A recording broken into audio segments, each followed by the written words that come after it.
Netcasts you love. From people you trust. This is Twit. Bandwidth for iPad today is provided by Cachefly at CACHEFLY.com. Coming up, take flight with our Aviation App Roundup, why iPads are good for toddlers, seriously, and how our little tablet is winning the hearts and minds all over Tinseltown. That's all next on iPad Today.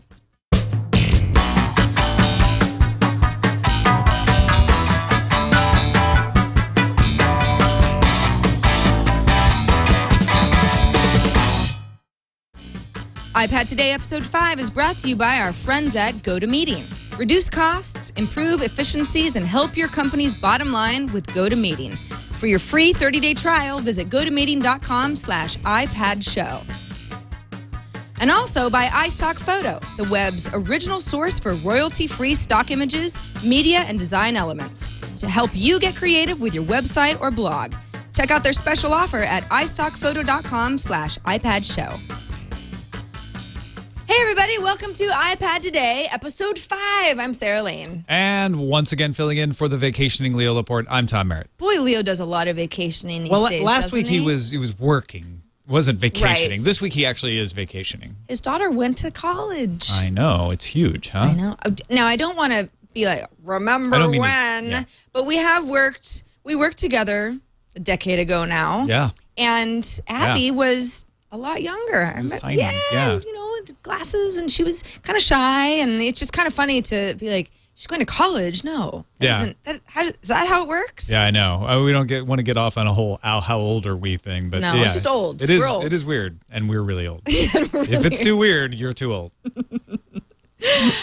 So this, of course, is the Twitch show that's all about iPads. That's correct, and we both have iPads. We both How have convenient. iPads. I know. It's the perfect show for us. I jailbroke mine.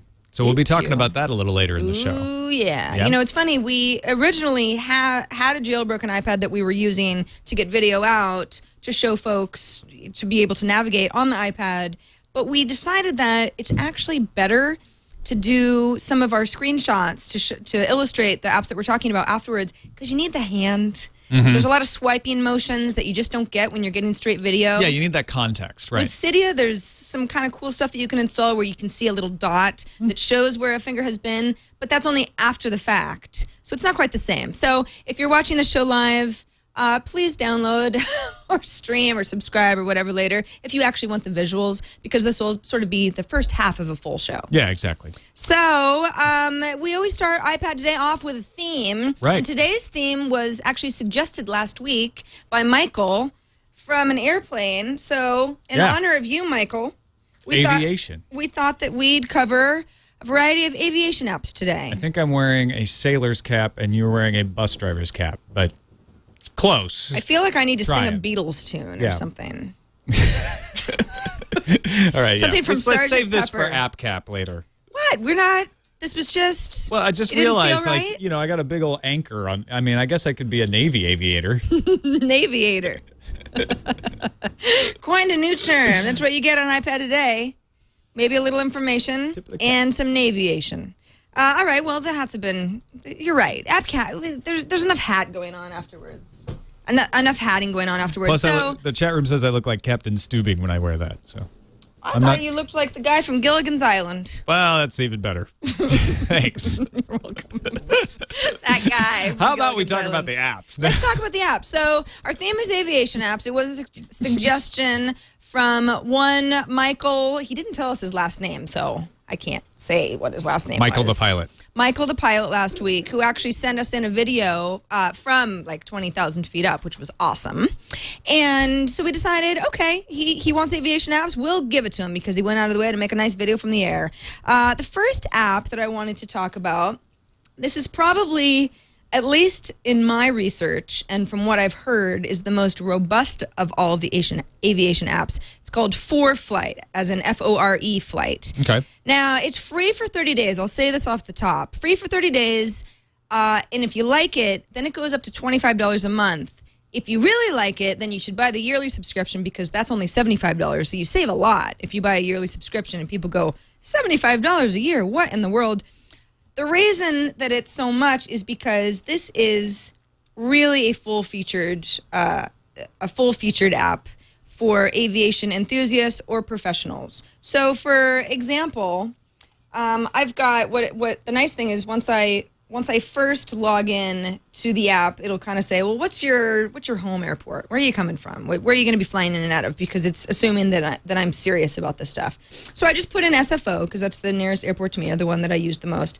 At this point, you've got a bunch of options. So down on the bottom rail here, you've got a variety of maps that you can look at, and there's the standard dragging and squeezing and you really can't see this, so we'll drop in all these visuals later. So I'm looking at a map of San Francisco, and there's a lot of flight path options available. So the map part of it, you go, well, yeah, that seems kind of standard, and that's true. But then you've also got some really neat imagery options. So, for example, they've got some featured imagery of flight rules and topography compositions and freezing levels, and this is all real-time stuff. I've actually favorited a few things, so if I just click on my little favorited areas, I've got some flight paths over the Central Great Lakes, for example. Kind of cool. And this is all, I mean, I should say, I am no aviator. I would like to be one, but most of the stuff makes absolutely no sense to me. So this is for people who actually fly, right? Oh yeah, I mean, this is almost everything that you would need to know in one place. There's even like they've really sort of left no stone unturned. There's just like a scratch pad for people who, there's a lot of flight stuff where you might want to actually sketch something out to yourself. You can also type a note to yourself as well. So without going into all of the options that ForeFlight has, suffice it to say that it is a full-featured app. Well, and it's convenient, right? It doesn't take up as much space as a laptop. Even if you're going to use like some sort of online situation, trying to find a place to set a laptop, whereas that you can just kind of pick up, hold it out, stick in a corner, stick to the side of the seat, and it's just convenient. And in a cockpit, they're not really known for their leg room, right? I mean, if you've got a little puddle jumper, you probably need all the room you can get. That's true. Anyway, ForeFlight, again, try it for free for 30 days because you got nothing to lose. I probably won't buy it. Except your plane. What's that? Except your plane. Right, yeah. Because I'm not going to be using it, but I really did enjoy looking through the features, and if you're a professional, then if you don't already use this or know about it, then it seems like the right option for you. So $75 a year if you can spare it for ForeFlight. Mine is called Flight Track, and this is actually more for the passenger on the plane than the pilot of the plane. Well, but it gives you good for us, then. It gives you some of the same tools as ForeFlight that are appropriate to you. So if you take a look here, you can see you get a map of the U.S., and I've got the weather on there. So when there's storms and everything, it shows up, which is essential if you're getting rerouted or delayed. You see the red. It says for my next flight, such and such is going to be delayed. And if I click on that, it will give me the delay. It integrates with TripIt. So all of the flights that I've put into TripIt show up on the left, and I'm able to track those flights and know, whether I'm going to be on time. It looks like, what do we got?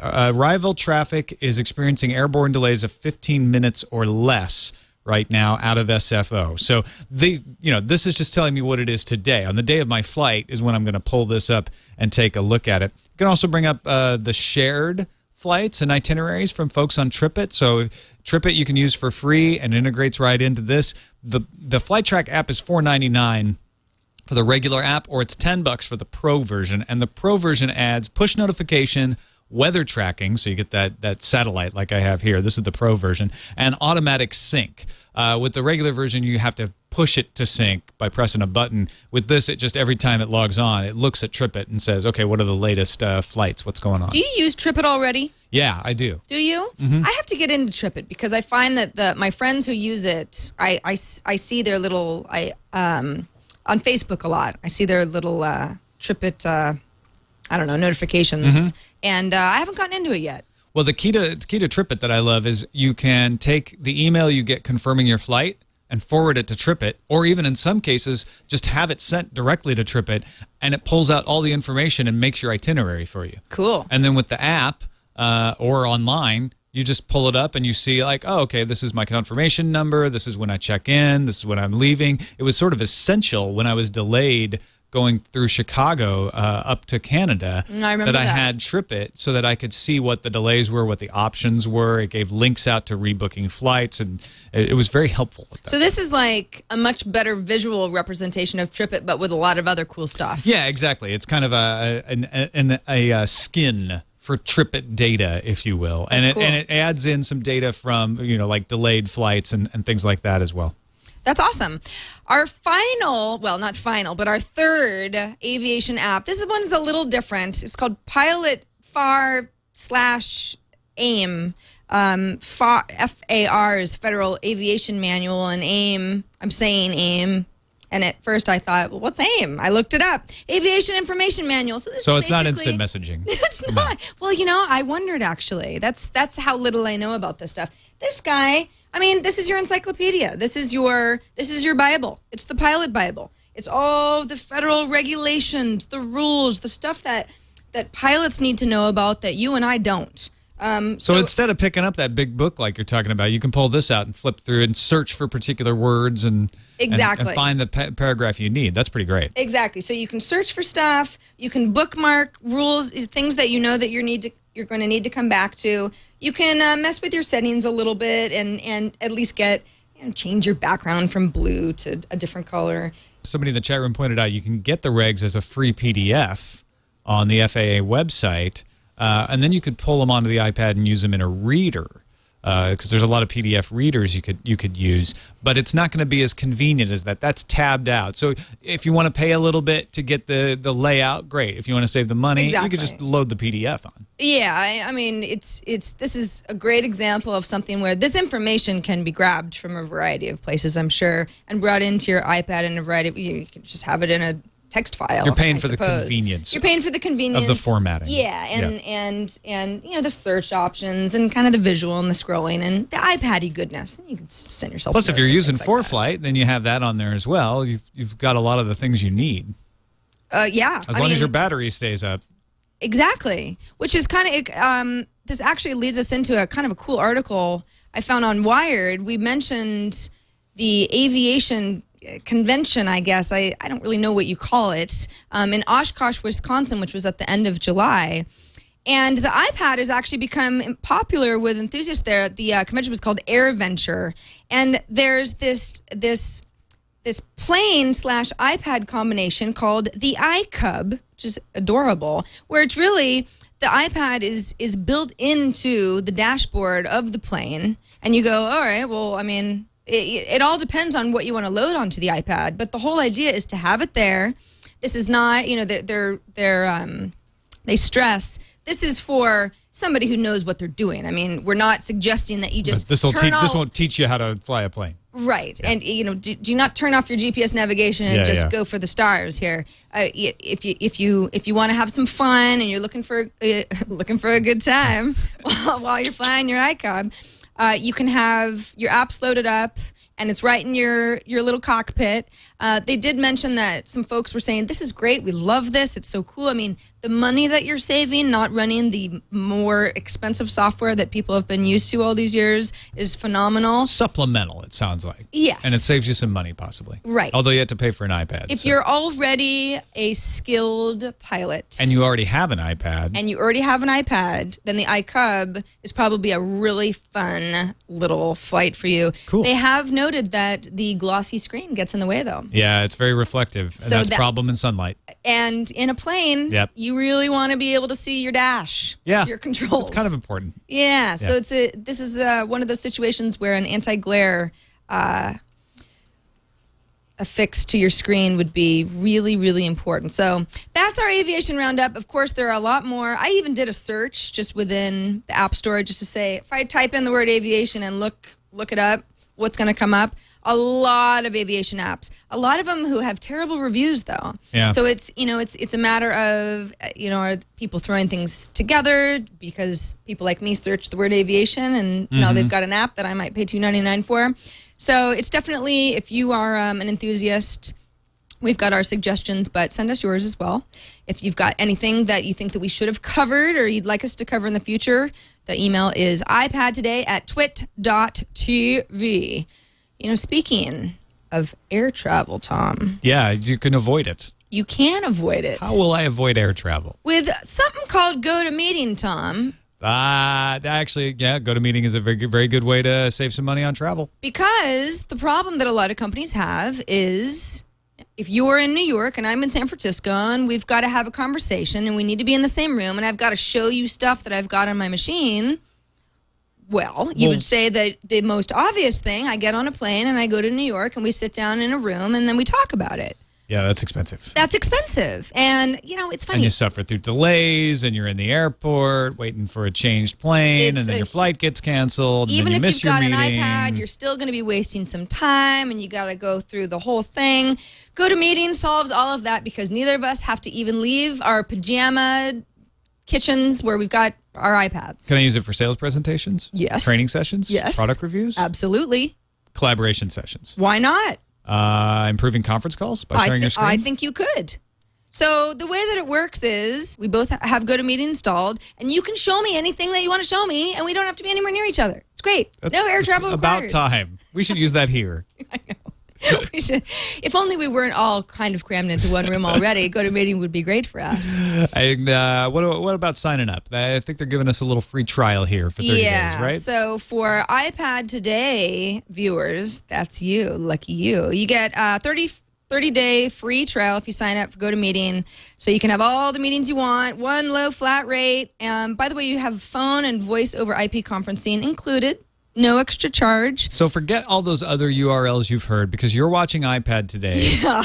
You want to support it. We're new. This is a new show. That's true. So use the URL gotomeeting.com/iPad show. And don't use another one. Use that one. Don't use any of the other ones. Those shows. Just for now. Help us out. Yeah. Right now. iPad show. So it's not iPad Today, it's iPad show. Because we're a show. I don't know. Yeah, gotomeeting.com/iPad show. So GoToMeeting, it's good times. Thank them for their support. We do. Thank you very much. That was our first sponsor. Woohoo. Congratulations. Thank you. So I think we should talk a little bit more about what's been going on in iPad land over the past week. And you and I, we sort of, again, upstairs when we're not doing these shows, we're talking to each other throughout the week, and we kind of, did you hear about this and did you hear about that? But this is now the time where we can talk about all this stuff together. One of the more interesting stories that was sent to us from Ron Reddig, I hope I'm saying your name right, he's in Truckee, California, is the idea that UK soldiers are being trained for fire missions via iPad. So what kind of apps are they using to train them on? What kind of training are they getting with the iPad? Well, the specific apps are developed within the military, so it's not like anything that you and I can download and have our own fire missions. But the idea is, okay, if you were being trained in Afghanistan for a particular mission, you get everybody in a room. It's sort of the same problem. You get everybody in a room, you've got an instructor, people listen, you write notes, you ask questions, that sort of thing. And that's time consuming, and it requires a certain space and, a bunch of computers set up in a room. So this is really less of a, wow, the iPad is a revolutionary new way to teach people, and more of a convenience thing. And you kind of, I read the article and I kind of went, well, I mean, can't they do the same thing with laptops?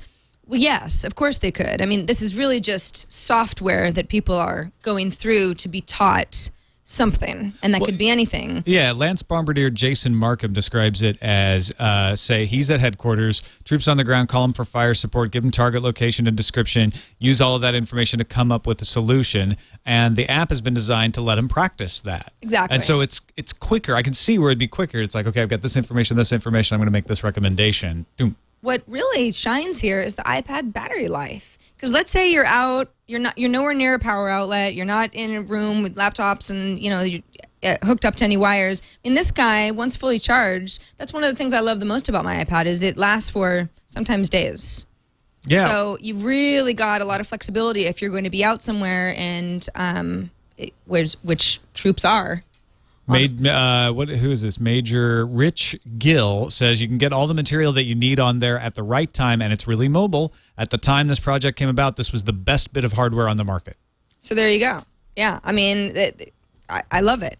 I love the idea, and I'm always raving to everybody about how good my battery life is on my iPad. My battery life on this old MacBook Pro that I've had for, oh my gosh, going on 4 years now, is so dismal. I don't even, I mean, it's not even a laptop, actually. It always has to be plugged in. Yeah. Because I have maybe 20 minutes. The battery's just toast. It's completely toast. So good battery life is so important to me. So cool. I'm glad that the UK soldiers are using iPads to train for missions and do them right. We got an email. We did. We got an email from Marilyn and Daryl Holmquist. This is great. We're totally 180 in here. They say, we recently attended a concert at the Mountain Winery in Saratoga, California. It was headlined by Steve Martin and the Steep Canyon Rangers. Now, I'm not a big bluegrass fan, but Steve and the band were wonderful, and each song was interspersed with Steve's great humor. Yeah, I saw that he does bluegrass on Saturday Night Live. I was all excited he was on, and then he played his bluegrass, and I'm like, oh, I had no idea he had a bluegrass band. I didn't know until I read this email. I had no idea. In fact, I'm a big Steve Martin fan, so I was a little bit embarrassed. They go on to say, what truly amazed us was that Steve wrote most of the songs they played. Turns out his bluegrass CD won a Grammy. Nice. Yeah, I know. Early in the concert, he held up an iPad that was on a stand in front of him. Then, and so I got this email and I went, oh, that's really cool. I love that they went out the trouble to send me this email. Then they sent me another email and said, hey, we found some video that somebody else who went to the same concert uploaded and sent it in, and it was uploaded to YouTube by Binocular Bob. So take a look at this. It's an iPad in the wild. When you guys do a show on your own, you use a set list, right? Yeah. And what do you usually write it on? A piece of paper towel. And what does that cost you? Just a few pennies. $600 set list. It's actually pretty clever because it makes the act too big to fail. If I ever stop selling tickets, I just get government support. Actually, this is not an iPad at all. It's a very early iPhone. Hello.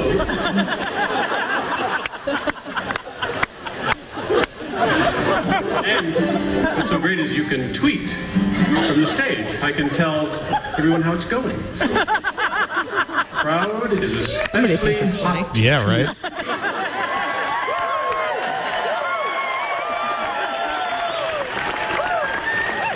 laughing out loud. L-A-U-G-A. I love that. That's pretty awesome. Steve. I like this idea of people finding weird appearances of the iPad in the wild. The iPad in the wild. Yeah. Yes. And this is sort of a weird Steve Martin's bluegrass band that I didn't know existed, and he's making iPad jokes as if he's doing stand-up. Right. No, it's fantastic. It's great. We actually have a story we wanted to get to last week that is also an example of finding an iPad in the wild. And give us the context here. What is the meaning of this picture? While we're on the subject of Hollywood celebrities, Tom, I thought it might be a good time to point out that Transformers 3 is going to be a good movie. You know how I know that? Yeah, seriously. How do you know that? Because Michael Bay posted a picture of him showing Patrick Dempsey something on an iPad on the set of Transformers 3, Tom. That's very interesting and actually kind of weird that he's using that, especially with all that other technology he's got around him. What I want Still not comforted. What's he showing him? An aviation app, maybe he's perhaps? got some dailies or something, or like this is what we shot yesterday. Check it out. Like he just loaded it right on. Maybe it's the script.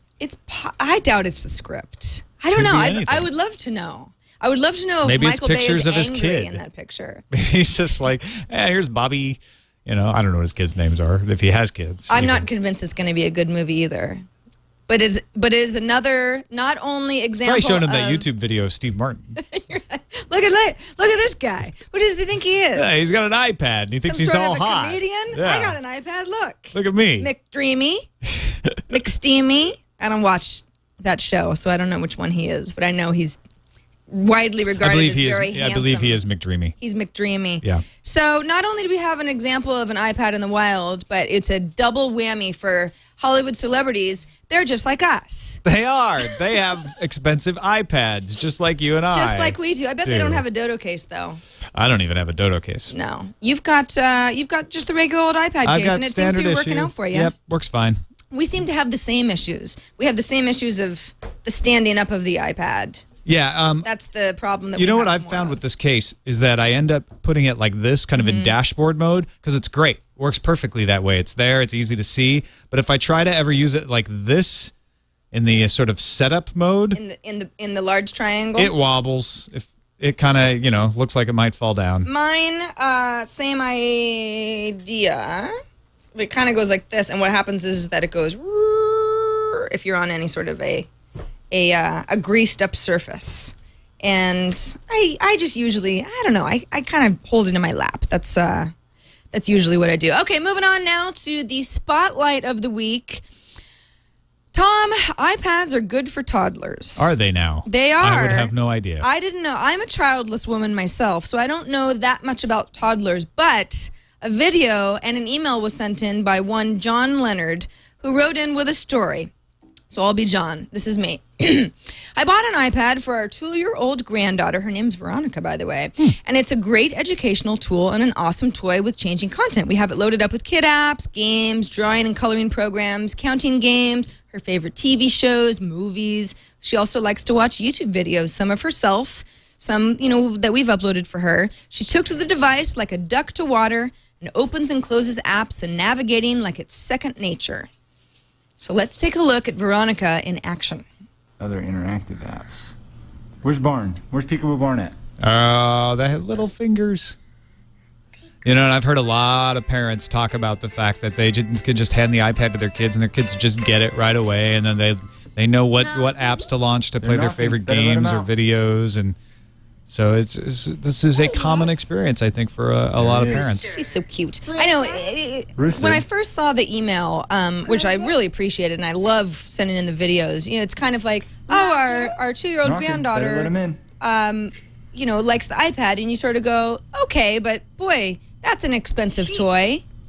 But then I watched this, and by the way, this entire video that he sent in is like 10 minutes of little Veronica opening and closing a variety of apps. She watches YouTube videos that she likes. It's all very interactive. It's starts really twittering. Cool. And I was like more Kanye. impressed than I thought I would be, because you think of, the kid's just going to be like, how kids love cell phones because it's something that adults like. Yeah, right. You're sort of just grabbing and touching things. She knew what she was doing. I mean, he said you want to launch a certain app. She knew how to launch it. She knows that sort of the pinching and how to advance to certain screens. I mean, it was really cool. So I have to say, 2-year-olds, if you think about it really, yes, it is an expensive toy, but of all the DVD ROMs that people, what's your alternative, right? You're buying movies, you've got all this kind of disposable media or actual toys, blocks of toys that have got to be stored somewhere in a closet or in the basement or whatever. I mean, it really turns into a great tool for kids, provided that the kid takes to it the way that she did and that they don't break it. But, I think a lot of parents dole it out in pieces. Like the kid doesn't have the iPad in their toy box all the time, right? It's like, right. I want to play with the iPad. Okay, supervised. You can play with the iPad for a while. Keeps them busy for a while. But it's not something you just let them have and run around with, because then they're going to start banging it on stuff possibly and breaking it. A little too expensive for that. In John's email, he went on to say, after owning this for a few months, I can say that the iPad is not a great device for me, because he wanted flash video and doesn't have a USB port. So it was kind of a deal breaker, but he's convinced it's perfect for kids. He says, we once tried to let our granddaughter watch an Elmo video on a laptop keyboard, and she managed to pull some keys off of the keyboard. Problem solved with the iPad. And it's kind of like, gosh, I'll take my iPad out of the case. It's a little Minority Report mind-blowing to think that a 2-year-old is like, this is how she's watching her movies, and there's no cords. That will not be weird for her. That is the way she has always watched movies. This will be a dinosaur probably when She's 10. It'll be old-fashioned. Like, oh, this remember is what when I we used used to those? watch when I was a baby, and they looked like this. Now that we have wireless retinal protection, it just seems weird that you'd hold something. You didn't always have Elmo installed in your eye. Exactly. You used to use one of these. In Elmo fact, we've in got my you on eye. video doing it. You were on something called a podcast. Oh, it's so embarrassing. I know. It really is. So anyway, it's one of those things that I think it's easy to go, yeah, good tool for kids, but it apparently really is. I want to, Leo and I sometimes go through what we consider our weekly whines. Ooh, Django the dog would be good for that. She would be. Django, Yeah. would you like to participate in our weekly whine? She's a little passed out right now. She's tired of whining, actually. Yeah. First two whines. One, we got email from Kevin Mullins, and he says, you know what? Can I read it in a whiny voice? Yes. No Mint app iPad upgrade. Enough said. That was pretty whiny. Yeah. It's Although my I don't whiny know if voice. you hit on enough said. Yeah, well, enough said's kind of a hard thing to whine, right? Because enough said. You want to say it boldly, Yeah. but Enough said. enough said. You're right. It's Yeah. hard to whine that. Yeah. It's hard to whine But that. it doesn't and pack a undermine punch. the fact that Kevin is right. That is something to whine about. Yeah, I mean, what we want to do is, even though for the most part this is a iPad love fest type of a show, it's not a perfect device by any stretch. Not only is the device itself missing some key things that we'd like to see, but the apps aren't always up to snuff. And yeah, there is an iPhone app. There's an for iPhone Mint, app for Mint. but it's not optimized for the iPad. It doesn't make use of visuals. So it's, yes, you can double pixel anything and run it on an iPad. And at first, I thought that was going to be great. But it turns out every time you do that, you're just like, I don't want to be running this. I don't really, there's very few apps that I feel comfortable doing that. Sling Player is one of my few exceptions to that because you just go full screen video. And the video looks okay. Right. But most of the stuff like the Twitter app, I finally deleted it because I'm like, no, I'm going to use us for whatever. I'm using Twiddlater. Yeah, Twiddlater is another good one. Yeah, Twiddlater's not quite right either. There's but not yeah, a good I don't Twitter like app, Twitter actually. for That's iPad my either. whine. There's just no good. Us4 is the best, but you had to pay for it. I want a good free one. What's the other one that I use? It's Twitterific. Oh, Twitterific. I stopped using Twitterific, but that was back in the iPhone days, and I have actually heard that the iPad app was good, so I don't know. Maybe we'll take that for a spin within the next week. But Mint is a great example. Mint.com, for anybody who's not familiar with it, it's a personal finances tool that you can hook up with your bank account, and you can set limits for yourself as far as what you want to spend each month, and just really keep track of your finances. It's free, and it's been a web app of sorts for a while now. In fact, who bought Quicken? Intuit bought Mint. And it's an iPhone app as well, and the iPhone app is fine, but it's an iPhone app. I mean, you've got limited space, so it does what you need to do, but it's not visual at all. And when you sort of port it over to the iPad, it really does seem like a missed opportunity to me. Yeah. Because the iPad it does visual stuff that the iPhone doesn't do well. It does other stuff too, but especially something like Mint seems like a no-brainer. So get on that, Intuit. All right, I'm going to try again with Stan. Please do. All right, here we go. I can't believe that 500 million strong Facebook has not come out with an iPad app. Even the iPhone app is very poor in functions. Stan Cook. I don't know that first of all, okay, we can agree that it's ludicrous that Facebook doesn't have an iPad app yet. Well, part of the backstory here. Tell me. The Facebook developer who worked on the iPhone app got tired of the way the App Store was treating people for approvals. He got tired of the restrictions, and he did a public post and said, I am not going to work on the Facebook iPhone app anymore. And when the iPad came out, they didn't come out with an iPhone app.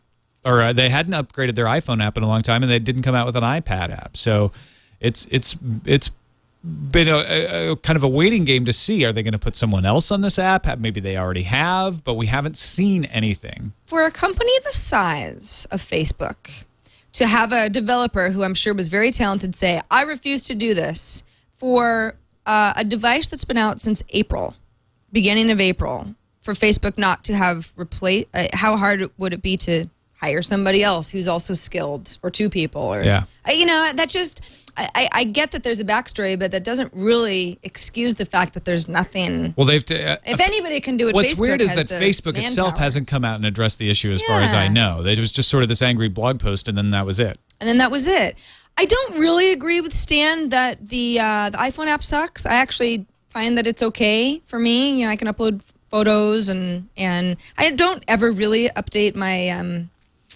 what is it? What do they even call it on Facebook? Where you update your status? Your status. I don't really do that, but you know, I can access events, and I don't know. I don't hate the iPhone app, but I don't use it on my iPad at all. Do you have a Whine of your own?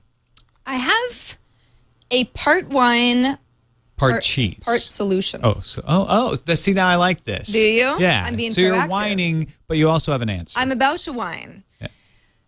iPad, why don't you have a front-facing camera? It would go so well with this new Incredibooth app that's on the iPhone 4. Wow. If that doesn't get them to fix it, I don't know what will. Good wine, right? Yeah, that was a I'm good wine. highly skilled in wine. That was a I've been fine doing wine. it my entire life. Thank you. So there's an app. Here's my backstory. There's an app that I discovered recently. Oh, this is your phone. That's Eileen. Oh, well, I left my phone upstairs. There's an app that I downloaded recently. It's by the folks who made the Hipstamatic app. Oh, yeah. Anybody who's got a lot of Flickr contacts is very familiar with the Hipstamatic app because it's a big favorite of iPhone users because it makes some of your more mundane pictures look cool and hipster-like and all grainy. 60s-like. 60s and sepia tone. It's a favorite. The company that made Hipstamatic has come out with an app called Incredibooth, which makes use of your front-facing camera with the iPhone 4. So you and I could take 4 pictures of ourselves, and you know it's set up really nicely, and it does little flash, and then it turns into a photo booth of sorts. Yeah, so you can see it sort of in action on their website.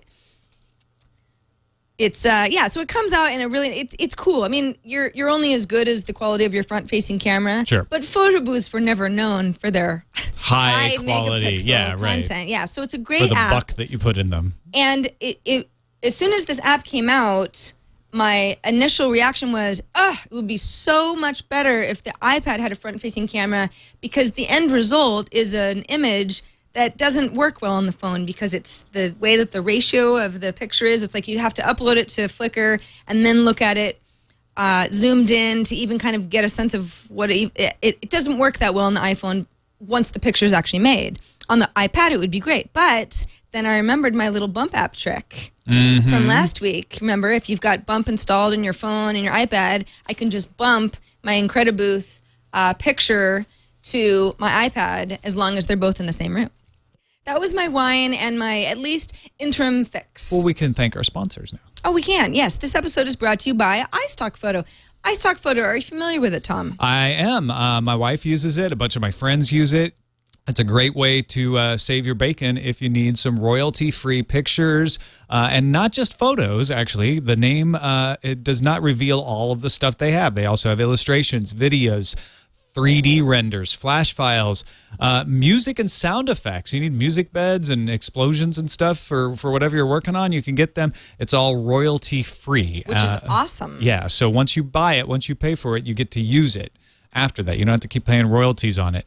Designers, advertisers, entrepreneurs, bloggers, all types of professionals who want to tell their story will benefit from iStockPhoto. So maybe they should try it out. They should try it out. If you're familiar with iStockPhoto, you go, oh yeah, I've heard that. They've been around for 10 years, so you may have heard about them. But they didn't always have all of this multimedia, this whole multimedia experience that they have now. It did used to be just photos, hence the name.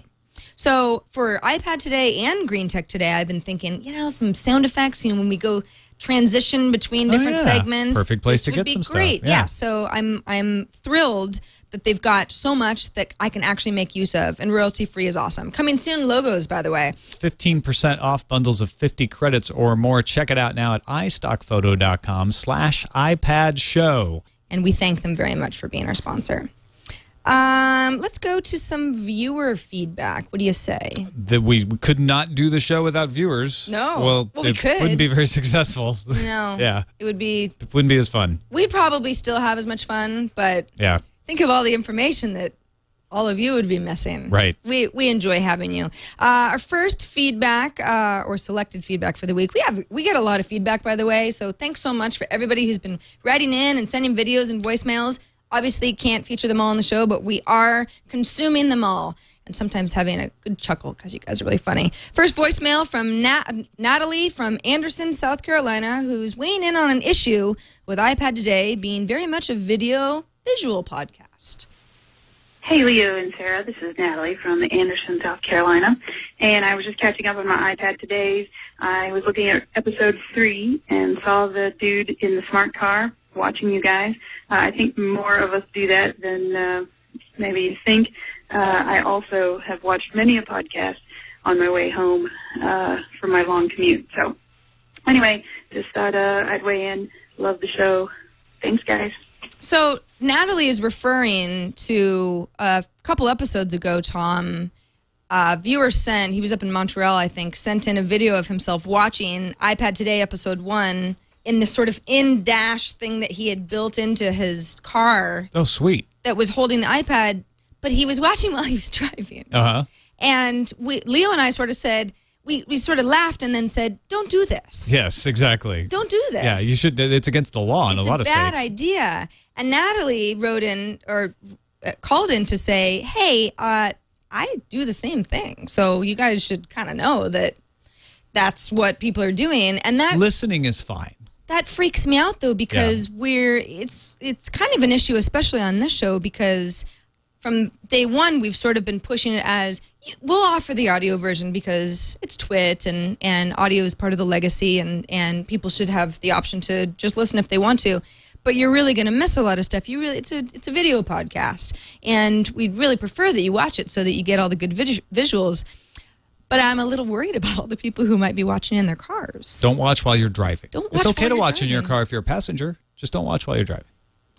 And, keep your eyes on the road. And maybe use headphones so that the driver doesn't feel compelled to look over and see what you're watching if he or she hears something interesting. Right. I don't want there to be an iPad Today accident. No, definitely not. Certainly not. So don't watch while driving. Promise me, please. Got a video from Vincent in New Zealand. Vincent, take it away. Hey, Sarah and Leo. Greetings from New Zealand. So I got my iPad when it was released here about a week ago, and love it already. I was thinking maybe you could talk about RSS readers on the iPad. I know it's a bit mundane, but it's a bit easier carrying this around than this. Thanks, love the show. Vincent, you're in luck. We created a time-traveling vessel for you to travel back to episode 4 when we featured just the very thing you asked for. Now, of course, Vincent put together his video before episode 4 came out, but we did talk about RSS readers in episode 4, some of our favorites, and added a few others as well. I like his sort of new YouTube star style of things, the quick cutting. So Vincent, watch episode 4, but it's certainly not a complete list because nothing ever is. New stuff's coming out all the time. So if any of you have an RSS reader that we didn't cover, or it's new, or you think we should, send it in and we will play around with it. We want to hear from you in general about pretty much anything. So you can, of course, write us at iPad Today at twit.tv. You can leave us a voicemail, just like Natalie did, at 757-504-iPad. And if you really want to impress us, like Vincent did, you can make us a video. And all you really have to do is upload it to YouTube or Vimeo. Or send us the link. It's better not to attach it. It just gets messy that way. There have been some video attachments that I haven't wanted to open because I don't know where they're coming from. But if you just send us the link, it's the easiest way for us to watch it. And we get to feature you, and then we get to see you. And it can be a question, a comment, an idea, a project, anything. Just talk to us, and we'll talk back.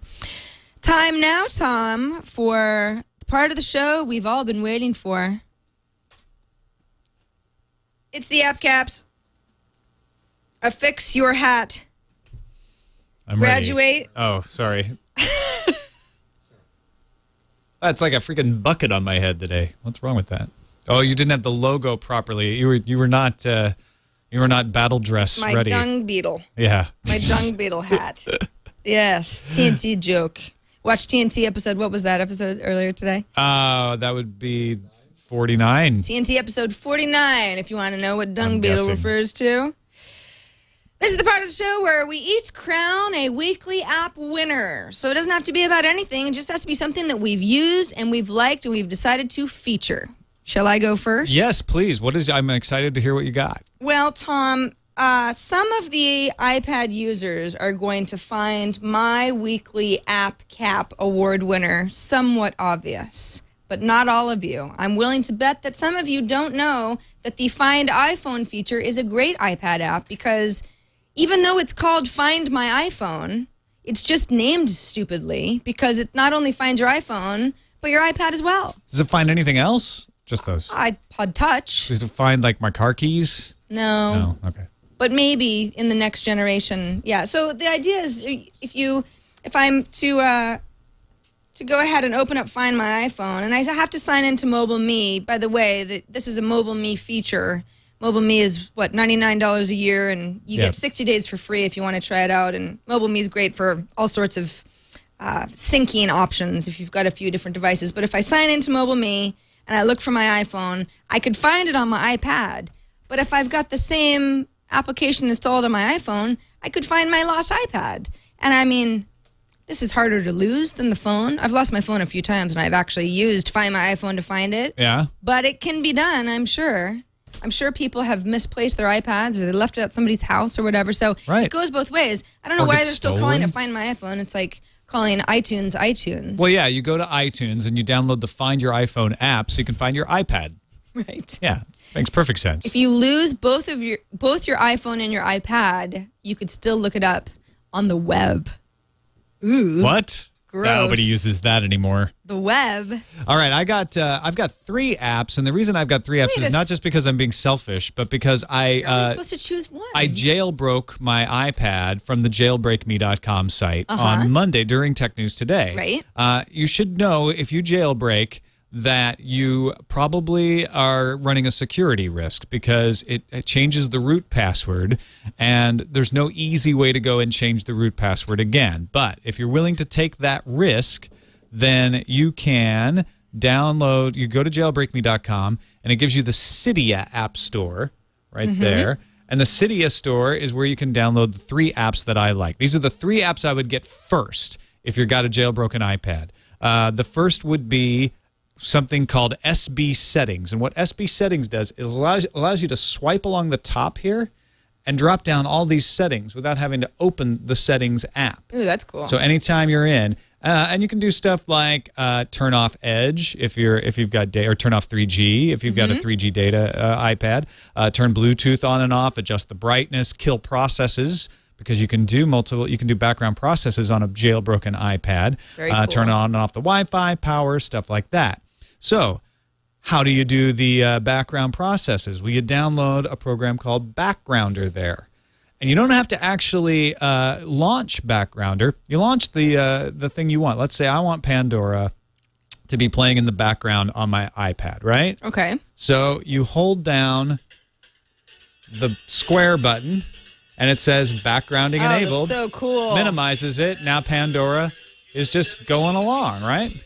So this makes me want to jailbreak my iPad. I can go back into Pandora and still control it. And if I do this again, it turns off the backgrounding.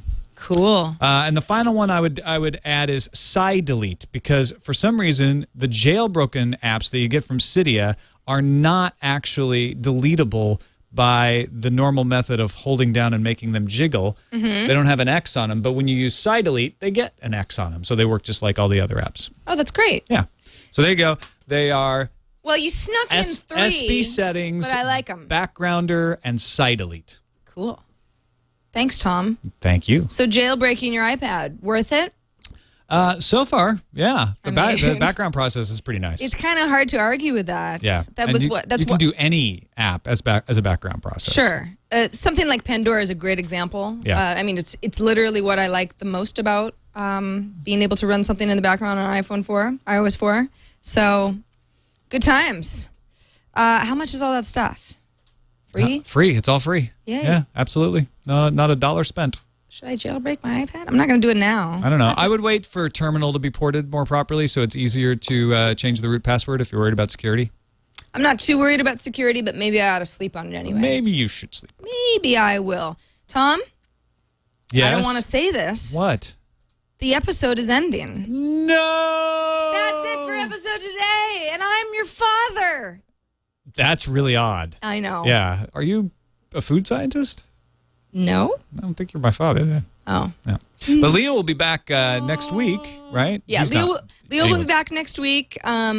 Although I would like you to be on the show in future episodes. I love being on the show. This is fun. These hats, they're so hot. Yeah. And I mean, and look. Hot. Oh no, you meant hot. Yeah, like hot like fire, hot like spice. Yeah. And I look horrible. Maybe I'll get a nice pixie cut like you. So yeah, is that what this is? A pixie cut? It's a pixie cut. All right. Yeah, it's nice. Like a little pixie. Anyway, I wanted to take this opportunity before we go really quick to just mention Green Tech Today. It's live. It's the very first Twitch show that focuses on the eco-minded geek. Episode 1 is out, starring Dr. Kiki Sanford and myself, and probably some Twit folks as we go forward. Tom, I'd love for you to be on the show. I know how you hate green. I'm wearing green. Yeah, I guess you don't hate green that much. No. It's a nice army green that you've got on. I like saving green. Saving green? You know, like money. What about Soylent Green?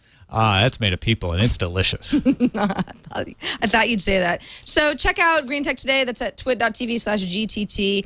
And Tom, you do some other show on the network. Well, yeah, I'm about 10 minutes late for Current Geek Weekly right now because we're recording this show. Oh. So you catch that at Fridays at 4:30-ish. This is meta. Or Tech News Today every day at 2:30 Pacific, 5:30 Eastern, right here at live.twit.tv. Oh, that's right. I sometimes... You're on Mondays and Fridays. I sometimes hang out on that show. That's a fun show. That's for smart people. It's for people. Smart people show. It's for all kinds of people. Even Soylent Green people. Yep. Even if you're made of people, you should watch. Again, keep in mind on iPad Today, we do offer an audio feed, but I strongly encourage you to watch it on video because we put in a lot of visuals afterwards and stuff like that, and you want to watch the whole show, not just the half. That's it for iPad Today, episode 5. Thanks, Tom. Thanks, Sarah. This was a blast. It was fun. Yeah. Visit us at twit.tv/IPT, and we'll see you next week.